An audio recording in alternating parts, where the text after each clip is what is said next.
Aku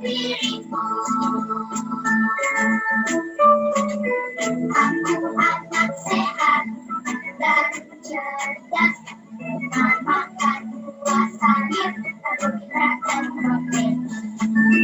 Cukup minum air dan susu, lakukan makan, makan sahur.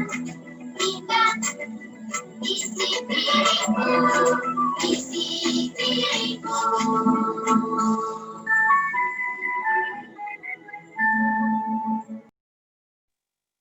Baik, Assalamualaikum warahmatullahi wabarakatuh.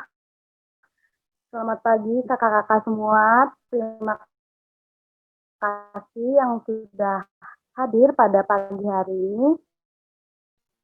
Pagi menjelang siang ya, pada jam 10 sekarang. Kami mahasiswa program studi gizi Fakultas Kedokteran dan Kesehatan Universitas Muhammadiyah Jakarta ingin memberikan edukasi atau penyuluhan tentang stunting gizi. Jadi kita akan membahas gizi ibu dan anak. Nah, terima kasih juga kepada Ibu Oci selaku dosen pembimbing kami yang sudah hadir pada pagi hari ini. Mungkin tanpa berlama-lama ya, akan kita langsung mulai kita 30 menit bahagia ini. Akan saya serahkan kepada Tasya. Silakan Tasya. Terima kasih, Kak Ci. Alhamdulillah, kita diberi kesempatan untuk pagi ini, pagi menjelang siang, melaksanakan tugas KIA Gizi. Saya selaku pembicara pertama akan membahas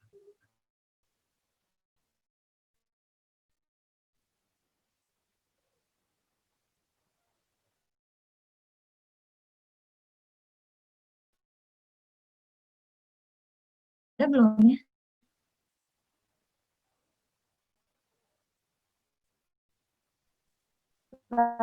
Sudah terlihat. Nah, perkenalkan dulu, ini tema kita pada pagi menjelang siang ini yaitu 30 menit bahagia. 30 menit bahas gizi ibu dan anak. So, next.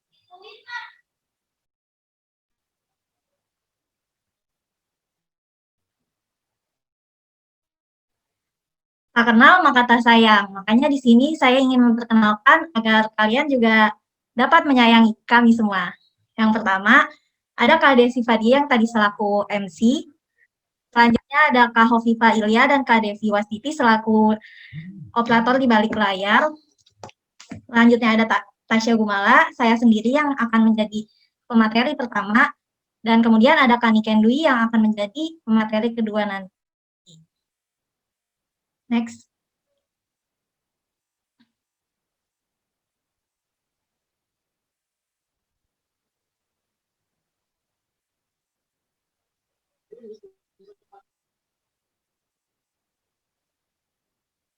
Nah, pertama, sebelum kita masuk ke penjelasan terkait apa itu stunting, lebih baik kita mengetahui dulu seperti apa sih stunting itu. Nah, cara mengetahuinya seperti ini, Ibu-Ibu. Apakah anak Anda lebih pendek dari usianya? Bagaimana cara mengukur lebih pendek atau tidaknya? Dari sini kita bisa lihat dari gambar ini, di usia 9 tahun, jika anak normal itu tingginya 133 cm atau kurang lebih segitu. Nah, sedangkan anak stunting ini jauh lebih pendek daripada anak usia 9 tahun yang normal pada umumnya. Nah, jika kita melihat ada anak di usia 9 tahun yang lebih pendek seperti ini, seperti di contoh, tingginya lebih kurang dari anak usia normal, maka itu harus dicurigai anaknya stunting atau seperti apa, harus segera dicurigai. Nah, yang selanjutnya adalah apakah berat badan bayi Anda saat lahir di bawah 205 2.500 gram. Hal ini juga harus dipertanyakan. Jadi, cara mendeteksi stuntingnya itu dengan cara pengukuran berat badan bayi lahir. Bagaimana ibu-ibu atau kakak-kakak yang ikut hadir di sini, apakah pernah melihat anak yang stunting, anak yang tingginya sama seperti gambar di sini yang disebutkan seperti stunting, atau bayi di bawah berat badan lahir normal? Hal itu harus kita waspadai ya. Next. Ngapain? Keren loh. Ini yuk kenali stunting dan cara pencegahannya lebih lanjut. Jadi yang tadi ciri-cirinya udah kita ketahui. Nah, ini yang lebih mendetailnya.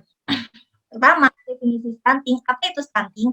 Stunting adalah kondisi gagal tumbuh pada balita akibat kekurangan zat gizi kronis pada 1000 hari pertama kehidupan.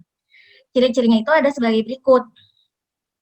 Pertama, yang tadi gambar yang sebelumnya, yaitu berat badan lahir di bawah 2.500 gram. Yang kedua, pertumbuhan melambat. Jadi caranya mengenali stunting, sang ibu harus peka terhadap pertumbuhan si bayi. Apakah pertumbuhannya semakin dia melambat daripada bayi-bayi pada umumnya, atau pertumbuhannya normal. Yang selanjutnya, berat badan balita tidak naik, cenderung menurun. Nah, dari sini juga sang ibu harus peka, harus menimbang sang bayi itu secara rutin. Jika berat badan bayinya itu cenderung menurun, tidak naik, itu harus dicurigai sebagai ciri-ciri stunting. Selanjutnya ada anak muda terserang penyakit. Jadi kalau misalnya didapati ada anak sering sakit-sakitan, itu juga harus menjadi waspada pertama. Nah, selanjutnya ada tinggi badan pendek di bawah standar deviasi. Yang badan bayinya ini, tinggi badan anak usia 9 tahun di bawah anak-anak normal pada umumnya. Ini juga harus dicurigai. Pertumbuhannya melambat. Nah, di sini ada cara pencegahan stunting. Di sini saya akan menyampaikan cara pencegahan stunting.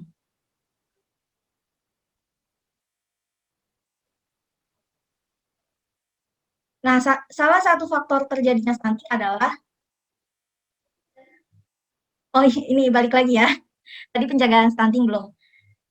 Pertama, cara pencegahan stunting itu mengikuti tata laksana ANC untuk ibu. Nanti tata laksana ANC itu seperti apa nanti saya jelaskan di slide berikutnya. Kedua, memenuhi kebutuhan gizi sejak hamil. Nanti Kaniken akan memberitahu kebutuhan gizi sejak hamil itu seperti apa. Nah, selanjutnya pemberian ASI eksklusif sampai minimal 6 bulan. Jadi ASI eksklusif ini wajib untuk pencegahan stunting ibu atau kakak-kakak yang berniat nanti menjadi ibu yang baik tentunya. Dampingi ASI eksklusif dengan empati. Kalau misalnya anak udah lebih dari 6 bulan, dampingi ASI eksklusif ini dengan empati. Nanti juga Kaniken akan menjelaskan seperti apa empati itu. Memantau tumbuh anak. Jadi yang tadi tidak ulang-ulang, kita harus care terhadap tumbuh kembang sang anak ini. Apakah kembangnya semakin hari semakin melambat, kebersihan lingkungan. Nah, ini tidak hanya stunting ya ibu-ibu. Soal kebersihan lingkungan itu pasti untuk menjaga setiap segala macam, tidak hanya stunting. Next.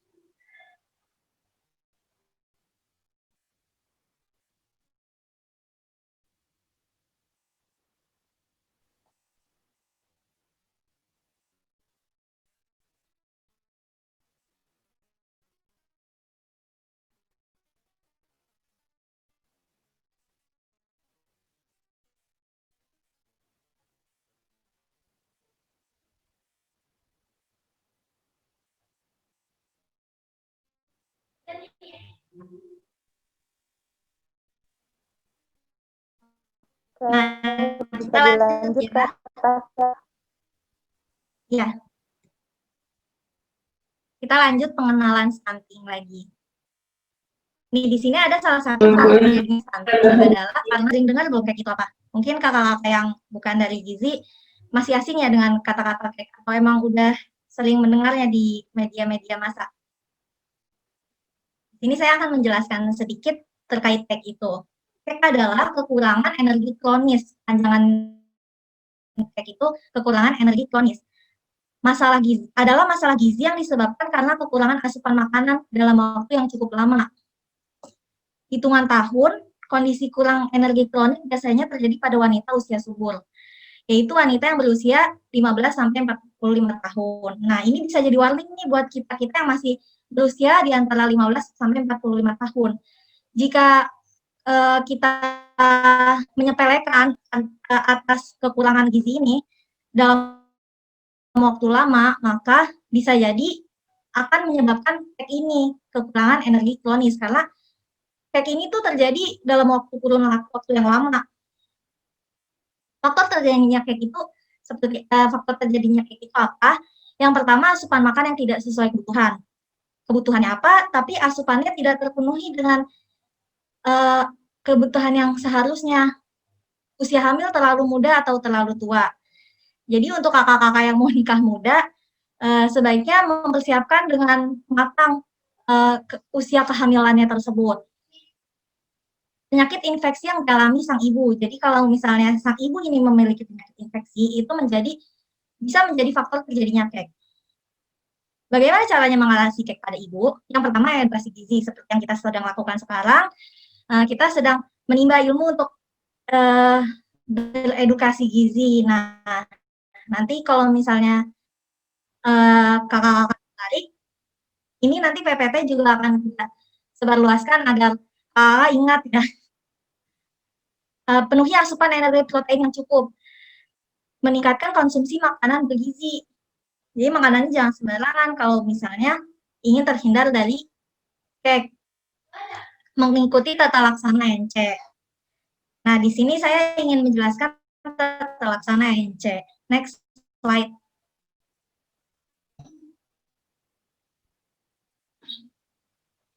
Seperti ini tata laksana ANC terpadu. ANC atau antenatal care adalah pemeriksaan kehamilan. Merupakan pemeriksaan terhadap ibu hamil secara rutin dan lengkap selama masa kehamilan. Pemeriksaan ibu hamil ini minimal 4 kali. Minimal 1 kali pada usia kehamilan kurang dari 3 bulan, minimal 1 kali pada usia kehamilan 4-6 bulan, minimal 2 kali pada usia kehamilan 6-9 bulan. Di sini ada 4 pemeriksaan. Yang pertama, pemeriksaan lab. Pemeriksaan lab itu akan dikendalikan oleh orang labnya. Jadi dites HB-nya, dites kadar HB, dites hepatitis B-nya, dites HIV.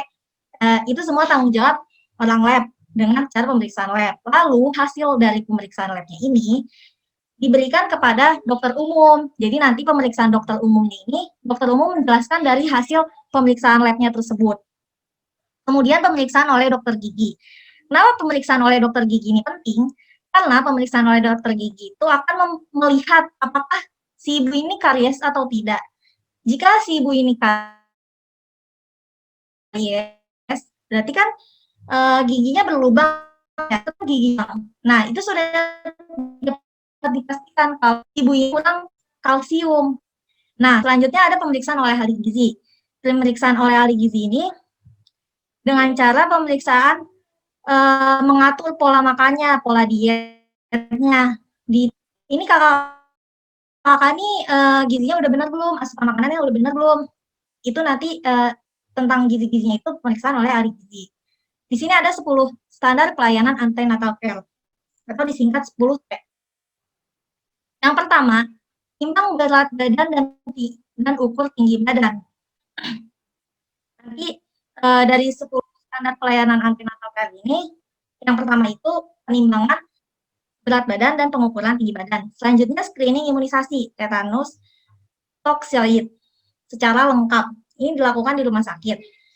Ukur tekanan darah, yang selanjutnya ada ukur tekanan darah. Yang ketiga, Yang keempat, ada pemberian tablet besi 90 tablet selama masa kehamilan. Dan ini nggak boleh selama masa kehamilan ini, kalau diberikan 90 tablet, harus jangan bandel ya kakak-kakak, harus dimakan 90 tabletnya ini. Nah, yang kelima ada tentukan status gizi. Caranya, tentukan status gizinya itu mengukur lengan lengan atas. Bisa dilihat lengan lengan atas itu di mana. Lengan lengan atas itu lengan di bagian atas. Nanti kalau misalnya lingkar lengan atasnya itu di bawah 23, maka itu harus dicurigai. Nah, selanjutnya ada tes lab sederhana, kayak tadi pemeriksaan lab, itu nanti dicek golongan darah, HB, glikoprotein, atau lain sebagainya. Terus selanjutnya ukur tinggi fulus dan uteri. Biasanya terlaksana kasus dan denyut jantung janin. Nah, yang terakhir ini temui cara konseling. Jadi nggak megang mata sama sekali. dan yang tadi udah kakak-kakak lakukan atau ibu-ibu lakukan, itu nanti harus diakhiri dengan temui cara. Jadi pemeriksaannya itu akan ada yang memandu, ada yang menjelaskan, dan ada yang memberikan solusi di temui cara ini.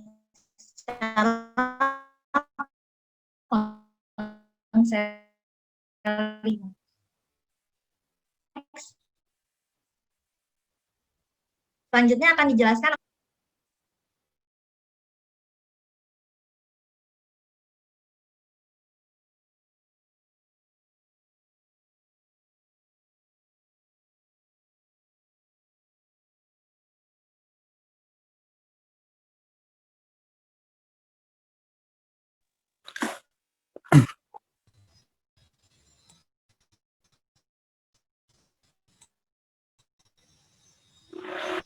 Silakan Kak Nike.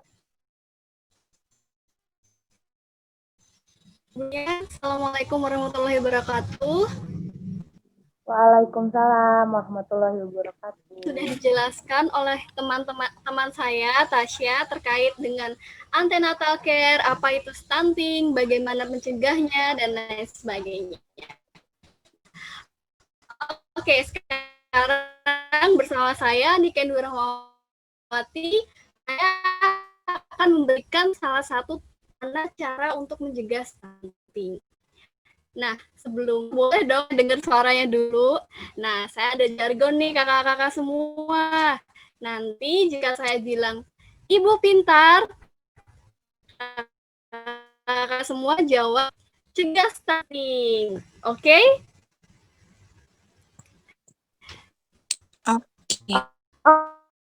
Oke, langsung. Sekali lagi. Kan, stunting. Nah, sekarang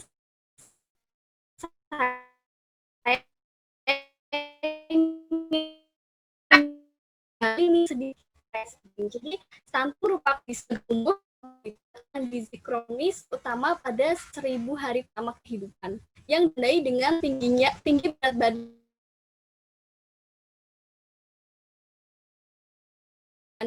ada pasti sesuatu yang penting ketahui dan kita cegah agar tidak terjadi stunting pada anak-anak balita, karena stunting ini dapat mengakibatkan yang menurun, kemudian perkembangan fisiknya juga terhambat, rentan mengalami masalah penyakit dan kesehatan yang penyakit tidak menular seperti itu. Jadi, jika hal ini dibiarkan, maka akan membuat kerugian bagi kita semua. Karena anak-anak yang tumbuh nanti menjadi generasi yang kurang produktif, dengan kemampuan kognitif yang menurun. Kemudian ini akan menjadi masalah di kemudian harinya, karena ketika dia sudah bekerja atau kemudian dia menikah, maka berpotensi untuk melahirkan generasi yang stunting juga. Nah, makanya kakak-kakak semua di sini yang mungkin yang sudah menikah maupun yang akan menikah, wajib tahu nih terkait tentang stunting. Nah, itulah beberapa akibat dari stunting itu sendiri. Nah, selanjutnya kita dari tim 30 menit bahagia punya tips nih kakak-kakak semua, gimana sih supaya kita dapat mencegah terjadinya stunting. Nah, dengan cara metode pintar, yaitu P, periksa kandungan selama masa kehamilan. Tadi sudah dijelaskan oleh rekan saya Tasya bahwa minimal dilakukan 4 kali dalam selama masa kehamilan, seperti itu. Yang kedua, inisiasi menyusui dini dan lanjutkan pemberian ASI eksklusif selama 2 tahun. Jadi inisiasi setelah dilahirkan, bayi itu sebaiknya langsung diberikan ASI eksklusif minimal 6 bulan dan maksimal 2 tahun. Dan yang N, nutrisi pertama kehidupan. Nah, mengapa sih nutrisi pada anak bayi dan balita ini penting pada 1000 hari pertama kehidupan? Dikarenakan pada masa itu perkembangan otaknya ini sangat pesat seperti itu. Jadi kita harus support dengan nutrisi yang baik juga untuk mendukung perkembangan otak pada anak bayi dan balita. Oke. Nah, yang T, tanggap terhadap tumbuh kembang balita. Nah, jadi kalau balitanya, kok anak saya sudah usia segini belum bisa merangkak, tubuhnya pendek. Nah, ibu atau kakak-kakak, sehingga dengan begitu sudah diketahui gejalanya, bisa segera dibawa ke puskesmas atau posyandu untuk mendapatkan pemeriksaan lebih lanjut, seperti itu. Nah, yang A, ajak balita ke posyandu untuk memperoleh imunisasi dasar lengkap. Nah, imunisasi dasar lengkap ini penting juga untuk kekebalan tubuh dari si anak bayi dan balita tersebut. Nah, dan yang paling penting dapat diterapkan oleh semuanya, apalagi di masa pandemi seperti saat ini, yaitu kita harus rajin terapkan pola hidup bersih dan sehat. Nah, pola bersih hidup dan sehat atau lingkungan yang bersih ini sangat berpengaruh terhadap kesehatan kita, seperti itu. Jadi kalau lingkungan kita bersih, otomatis insya Allah badan kita juga akan sehat, seperti itu ya kakak-kakak semua. Nah, oke, selanjutnya tadi yang paling penting untuk stunting ini ya salah satunya adalah nutrisi. Tadi di slide sebelumnya saya menjelaskan terkait yang pintar. Dari metode pintar ini adalah nutrisi. Nah, bagaimana sih cara memenuhi nutrisi untuk anak balita ini sendiri? Nah, yang pertama kita ada MPASI atau makanan pendamping ASI. Jadi kakak-kakak dan ibu-ibu sekalian, setelah anak balita berusia 6 bulan, maka sudah dapat diberikan makanan pendamping ASI. Nah, seperti apa sih Kak makanan pendamping ASI yang baik itu? Jadi makanan pendamping ASI yang baik itu harus memenuhi 4 bintang. Yang bintang yang pertama adalah karbohidrat. Nah, karbohidrat ini bisa bermacam-macam, tidak hanya nasi saja, bisa kentang, jagung, oats, roti tawar, umbi-umbian, dan lain sebagainya. Oke, yang selanjutnya protein hewani. Nah, protein hewani ini tidak melulu tentang daging atau sesuatu yang mahal-mahal gitu. Ibu bisa, kakak-kakak atau ibu-ibu sekalian, bisa memberikan ayam, hati ayam, atau ikan, telur yang mudah diperoleh di pasar, seperti itu. Nah, yang bintang ketiga yaitu protein nabati. Nah, protein nabati ini bisa kita peroleh dari tahu, tempe, kacang-kacangan, bisa edamame, jamur, dan lain sebagainya. Oke, yang selanjutnya adalah sayuran. Jangan lupa berikan sayuran. Nah, sayuran ini bisa apa? Yam, brokoli, labu siam, sawi, dan oyong, atau sayur-sayur yang lain yang mudah diperoleh. Oke, untuk kita membantu memenuhi nutrisi dari balita itu, kita perlu MPASI menu 4 bintang gitu. Lalu bagaimana sih Kak untuk teksturnya gitu kan? Kita sesuaikan dengan usia si balita tersebut kan, satu poster yang isinya tekstur yang seharusnya diberikan untuk balita seperti itu. Jadi usia 0 sampai 6 bulan itu hanya berikan ASI saja gitu, karena ASI sudah cukup memenuhi nutrisi dari untuk si bayi tersebut. Nah, ketika ia memasuki umur 6 sampai 8 bulan, maka berikan MPASI dengan tekstur yang cair seperti ya, cair tapi kental. Jadi buburnya itu disaring seperti itu. Nah, ketika anak sudah memasuki 9 sampai dengan tekstur sudah sedikit lebih kental lagi seperti itu ya. Jadi ditumbuk. Nah, ketika anak sudah memasuki usia 10 sampai 12 bulan. Nah, ketika anak sudah usia 12 bulan dan lebih dari 12 bulan sudah bisa diberikan makanan seperti apa yang kita makan seperti itu, karena balita tersebut sudah mulai gigi dan sebagainya, hingga sudah bisa mengunyah dengan baik seperti itu. Nah, di sini saya berikan contoh tekstur yang supaya ibu-ibu bisa lebih terbaik berikan untuk MPASI itu. Nah, ini untuk yang awalnya, kemudian 6 bulan, 8 bulan, 9 bulan, sehingga makanan yang sudah seperti makanan biasa, seperti itu. Nah, selain itu, untuk merangsang motorik halus pada tangan anak-anak balita, itu kita juga bisa menggunakan food finger atau makanan yang dipegang oleh si balita tersebut, seperti itu. Jadi selain melatih untuk bayi-bayi itu makan dengan sendirinya, ini juga dapat merangsang motorik halus pada anak-anak balita seperti itu. Jadi biarkan anak-anak itu mengeksplorasi makanannya, sangat baik untuk perkembangannya. Begitu yang dapat saya sampaikan. Kurang lebihnya saya mohon maaf. Jika ada pertanyaan, dipersilahkan. Baik, Kaniken, terima kasih banyak. Buat teman-teman, apa suara saya?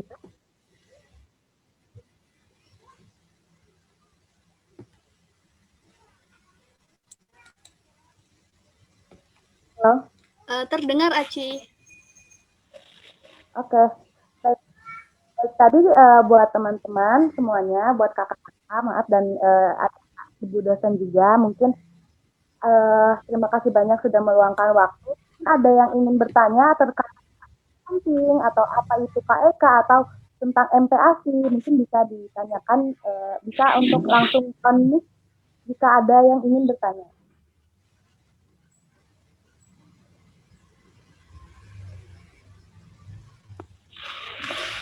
Kalau misalnya tidak ada yang ingin, mungkin saya akan membacakan kesimpulan dari apa yang disampaikan oleh rekan saya, itu Tasya dan Ikan tadi barusan.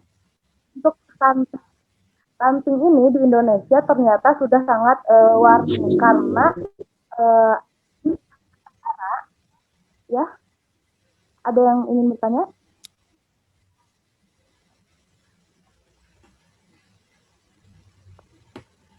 Oke, saya lanjut ya. Karena di Indonesia sendiri, se-Asia Tenggara, Indonesia menempati urutan pertama untuk stunting, gitu. Negara tertinggi yang penduduknya stunting itu di Asia Tenggara itu tertinggi. Oleh karena itu, makanya kami di sini mengadakan penyuluhan atau edukasi tentang stunting ini agar kita sebagai calon-calon penerus generasi baru bisa menciptakan generasi-generasi yang lebih sehat dan bergizi, dan juga bisa menurunkan prevalensi stunting di Indonesia, karena di Indonesia itu di Asia Tenggara kita tertinggi stuntingnya. Oleh karena itu, mungkin terima kasih buat kakak-kakak di sini yang mungkin akan menikah atau yang sudah menikah, yang sedang promil itu tadi yang 10T dan lain sebagainya, agar anak-anak kita kelak bisa sehat dan terhindar stunting, seperti itu. Mungkin dari kakak-kakak ada yang ingin bertanya?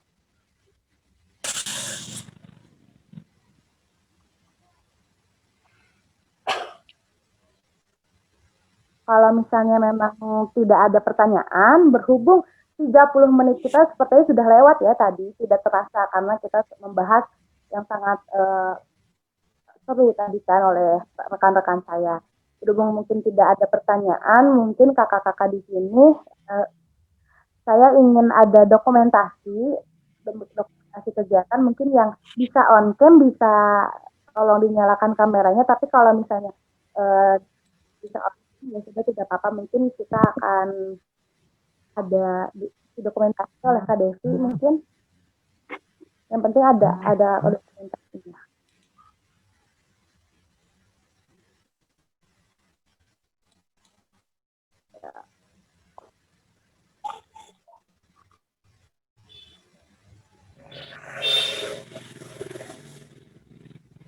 Sesi dokumentasi kita pada pagi menuju siang ini. Aci, sebentar. Oh iya, Kayaknya tunggu 5 menit dulu deh. Tunggu, maksudnya takut ada yang lagi ngetik. benar. Oh iya, boleh. Takutnya ada yang ingin bersamping. Apakah Atau ada mungkin yang tadi ada kurang penjelasan jelas atau oleh rekan.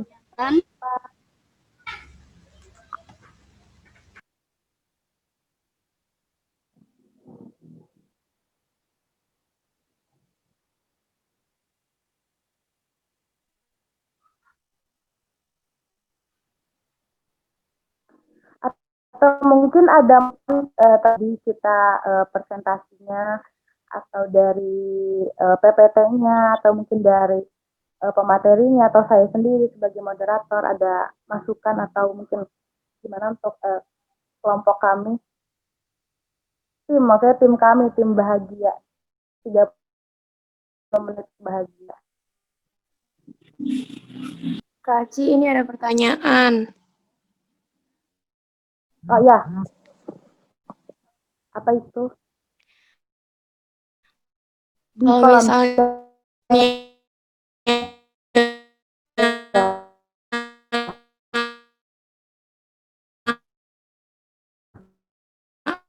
anak itu bisa dicegah nggak sih? melakukan atas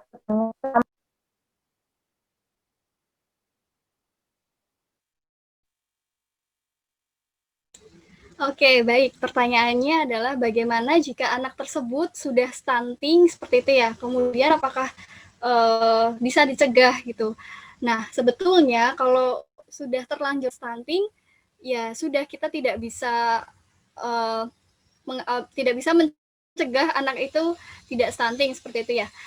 Tetapi kita bisa memberikan nutrisi yang terbaik agar setidaknya kita mengejar seperti itu ya, mengejar agar nutrisinya itu terpenuhi dengan baik.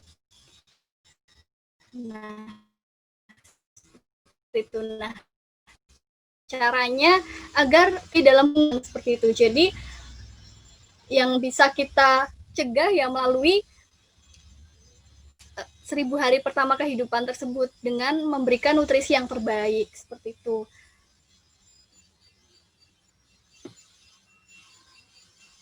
Apakah sudah cukup jelas atau ada yang ingin ditanyakan kembali? Oke, terima kasih Kak Niken. Jadi atas jawabannya bahwa jika anak sudah stunting itu tidak bisa dicegah, seperti itu ya. Lalu ada pertanyaan lagi Kak Niken. Boleh bertanya? Atau mungkin Kak oh boleh silahkan. Boleh. Ya, jadi tadi kan dijelaskan ya soal stunting tadi.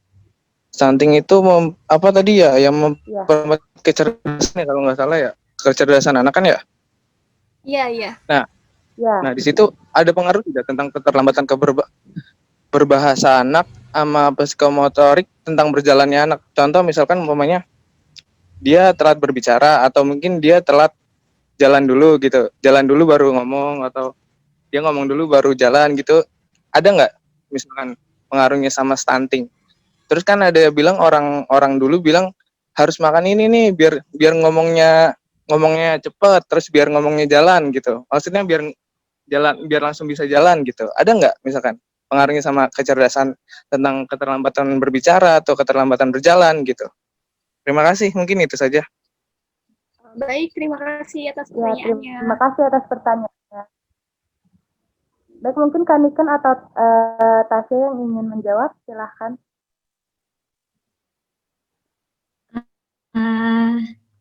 Saya izin menjawab, Kak Aci.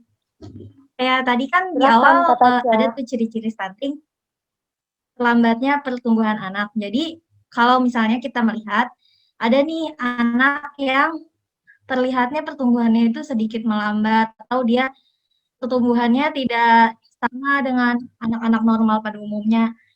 Hal itu juga bisa menjadi salah satu ciri-ciri stunting. Jadi pertumbuhan lambat itu menjadi salah satu ciri-ciri dari stunting tersebut.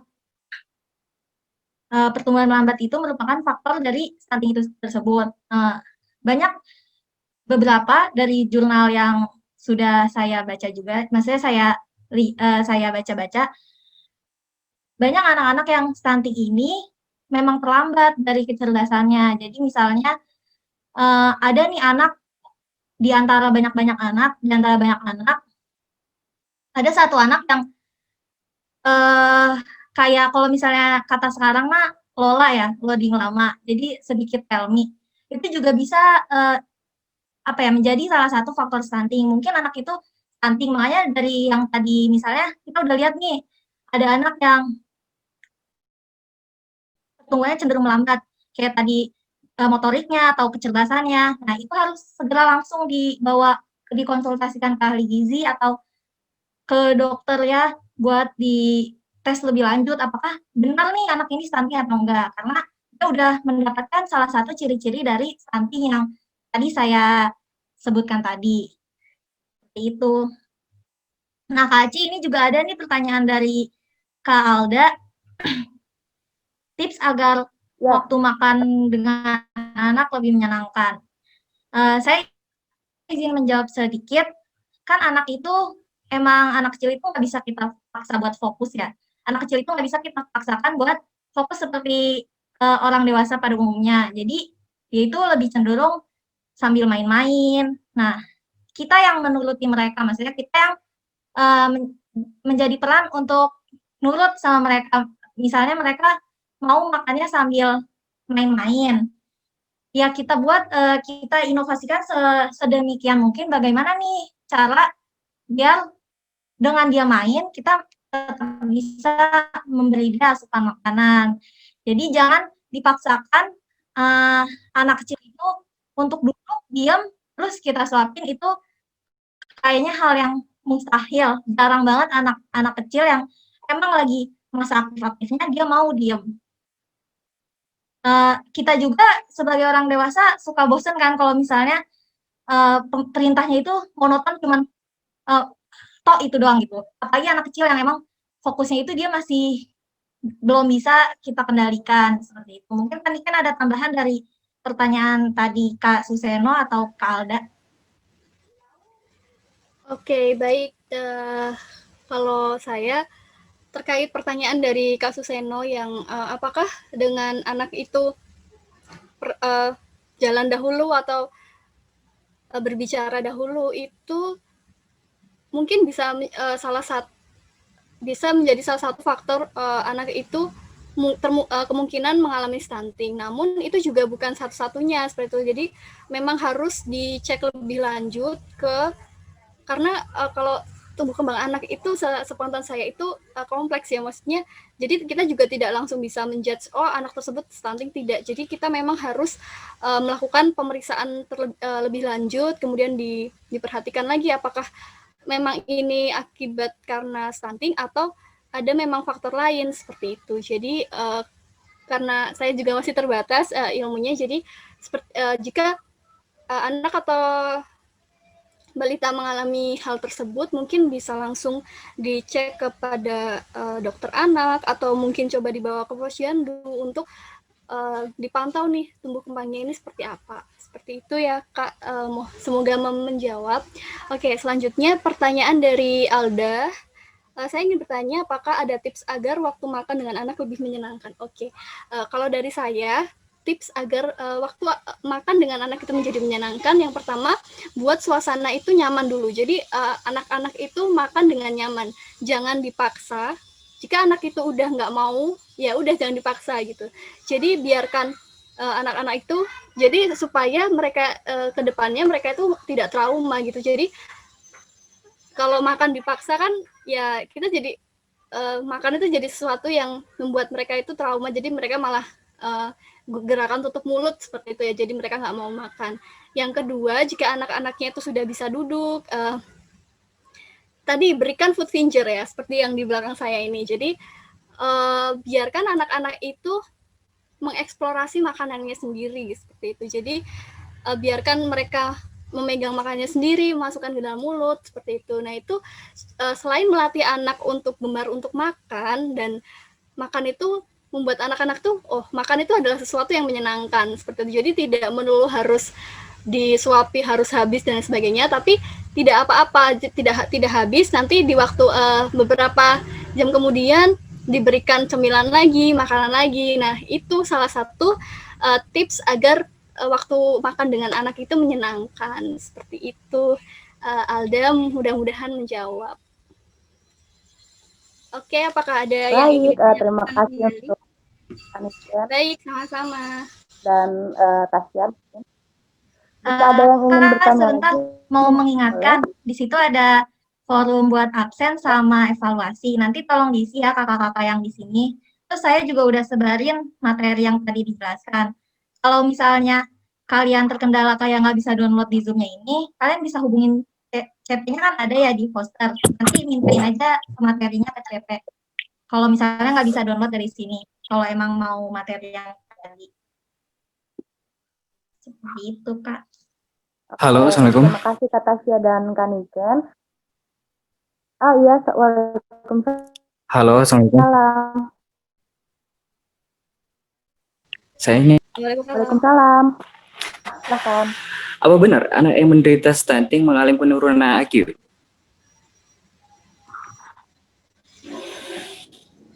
Oh, baik, terima kasih atas pertanyaannya. Mungkin dari Kak Niken atau Tasya ada yang akan menjawab. Apakah benar anak stunting itu Oke, baik. Terima kasih atas pertanyaannya. Ya, benar. Anak yang mengalami stunting itu mengalami penurunan IQ. Kalau tidak salah itu 2 poin di bawah rata-rata anak yang normal. Seperti itu.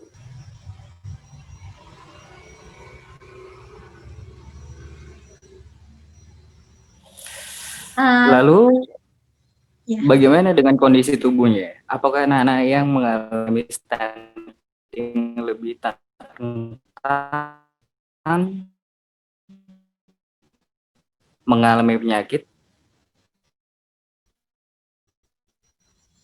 Tergolong rentan terhadap terserangnya penyakit, karena kan dia tadi ya ciri-ciri stunting itu dia mudah penyakitan ya, terserang penyakit, karena anak-anak stunting ini tuh ya berpengaruh sama imunitasnya juga ya, kemungkinan karena dia juga berbeda dari anak-anak pada umumnya, perkembangannya melambat, pertumbuhannya melambat, segalanya tidak sesuai dengan anak normal pada umumnya, maka anak stunting ini emang lebih rentan daripada anak umumnya untuk terserang penyakit. Nah, dari itu kalau misalnya ada anak-anak yang mudah sakit-sakitan, harus diwaspadai. Oke, makasih. Ya, terima kasih atas pertanyaannya. Mungkin ada yang ingin bertanya lagi? Kalau sambil menunggu, mungkin saya akan sedikit menyimpulkan dari tadi atas jawaban-jawaban dari rekan-rekan saya dan pertanyaannya. Jadi ya itu tadi, untuk stunting itu kita bisa lihat anak itu tumbuhnya seperti apa, apakah lebih pendek dari teman-teman seusianya, dan perkembangannya apakah lebih lambat atau tidak. Itu bisa kita curigai bahwa anak kita itu stunting atau tidak. Dan emang benar tadi katakan Niken, jangan menjudge, ini lambat nih, belum bisa jalan, ini lambat nih, belum bisa berbicara. jangan langsung menjudge bahwa anak itu stunting, tidak, tapi harus diperiksakan lebih lanjut ke dokter yang mungkin bisa lebih menjawab seperti itu. Dan juga tadi untuk MPASI ya dengan kenyamanan juga agar anak-anak benar jangan terlalu dipaksakan untuk makan. Seperti itu. Apalagi balita ya, untuk mungkin balita yang baru mulai makan yang mungkin usia 6 bulan itu kan dia kan masih duduk ya, duduk juga kan masih belum bisa duduk sendiri, harus pakai kursi atau bantuan.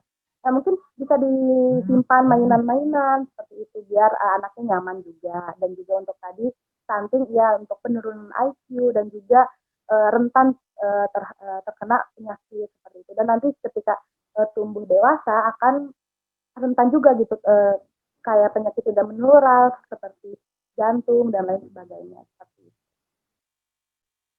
Apakah ada yang mau bertanya lagi? Kalau misalnya tidak ada, mungkin saya ingin mengingatkan kembali, terima kasih banyak untuk kakak-kakak yang sudah hadir dan mau menyempatkan melihat gitu bagaimana 30 menit bahagia ini berdiskusi. Dan tolong untuk mengisi Google Form yang sudah kami share untuk list absensi dan bahan evaluasi untuk kita ke depannya. Seperti itu. Dan juga tadi benar untuk PPT mungkin dari kakak-kakak ingin ada PP-nya bisa di-download di link yang sudah di-share di chatroom. Kalau misalnya memang ada terdapat terkendala bisa dihubungi dari CP-nya yang sudah ada di poster. Apakah ada yang mau bertanya lagi?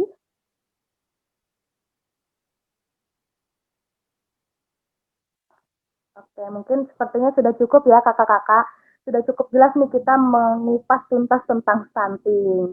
Mungkin saya selaku moderator juga meminta maaf mungkin dari rekan-rekan saya, Kak Tasya dan Kanisian, jika ada penyampaian yang kurang berkenan dan juga mungkin karena kita keterbatasan juga ilmunya masih mahasiswa, jadi mungkin mohon maaf kalau misalnya ada jawaban-jawaban yang kurang berkenan atau seperti apa seperti itu. Dan mungkin tadi ya mau ada sesi dokumentasi sebelum kita pamitan atau penutupan. Yang bisa untuk on cam silahkan on cam, yang tidak bisa ya sudah tidak apa-apa. Saya hitung ya sampai 10 untuk sesi dokumentasi. Bentar. Ya. Halo, Kak. Ya. Saya mau nanya nih sama moderatornya. Oh iya, silakan. Oh iya.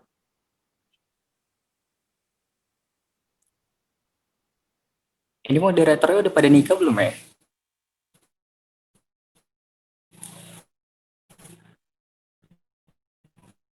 Terutama Miss Niken ya. Oh,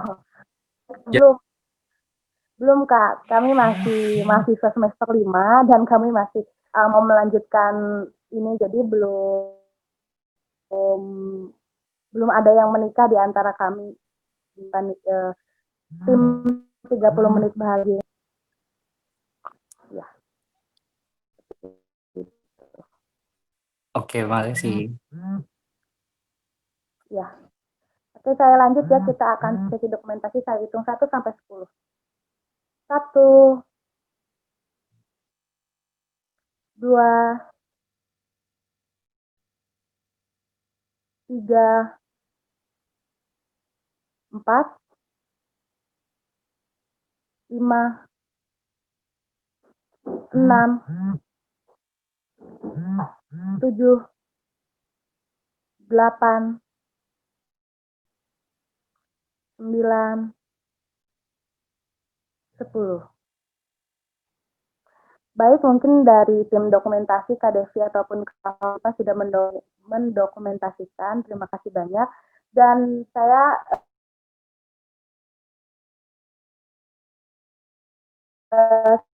sekali lagi buat kakak-kakak yang sudah hadir dan buat Ibu juga banyak atas kehadirannya.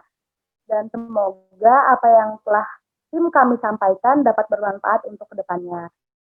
Mungkin cukup sekian. Mohon maaf bila ada kesalahan ataupun ada kekurangan dari kami karena kami sendiri masih belajar. Terima kasih banyak. Saya tutup. Assalamualaikum warahmatullahi wabarakatuh. Terima kasih semua. Warahmatullahi wabarakatuh. Terima kasih semuanya. Terima kasih semua yang udah menyempatkan waktunya. Semoga kita bisa bertemu di lain waktu ya. Amin. Terima kasih banyak.